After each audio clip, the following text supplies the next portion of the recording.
नमस्कार दोस्तों, आपका स्वागत है। दोस्तों, आज का हमारा विषय है उदासीनता वक्र। उदासीनता वक्र विश्लेषण के अंतर्गत एक उपभोक्ता दो वस्तुओं के ऐसे संयोग या जोड़े का चयन करता है जिस पर उसे समान रूप से संतुष्टि प्राप्त होती है। तो आइए दोस्तों, उदासीनता वक्र विश्लेषण को समझने का प्रयास करते हैं। दोस्तों, हमने यहाँ पर उदासीनता वक्र का अर्थ स्पष्ट करने का प्रयास किया है। उदासीनता वक्र रेखा समान संतुष्टि प्रदान करने वाले विभिन्न संयोगों को प्रदर्शित करने वाली रेखा होती है। प्रोफेसर स्तंभ के अनुसार यह वस्तुओं की मात्राओं के उन विभिन्न संयोगों का बिंदु पथ है जिनके मध्य व्यक्ति उदासीन रहता है और इसी कारण उसे उदासीनता वक्र कहा जाता है। उदासीनता वक्र के अंतर्गत एक उपभोक्ता दो वस्तुओं के संयोगों के चयन में किसी प्रकार का भेदभाव नहीं करता और उसे प्रत्येक संयोग से समान संतुष्टि प्राप्त होती है और इसी कारण से इसे उदासीनता वक्र कहा जाता है।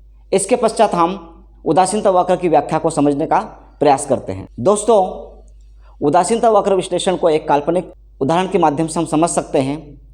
माना कि दो फल है, एक केला और एक सेबफल है, जिसे इस तालिका में दर्शाया गया है। तालिका में पहले भाग में संयोग को दर्शाया गया है, दूसरे भाग में सेबफल की संख्या को दर्शाया गया है, तीसरे भाग में केलों की संख्या को दर्शाया गया है और तालिका के चौथे भाग में प्रतिस्थापन की सीमांत दर को दर्शाया गया है।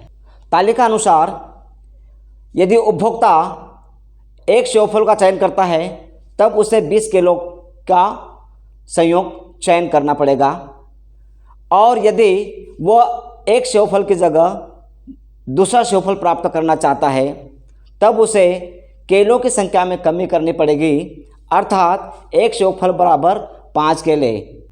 इसका असर यह है कि जब आप एक अतिरिक्त सेबफल प्राप्त करेंगे तब आपको 5 किलो का त्याग करना पड़ेगा।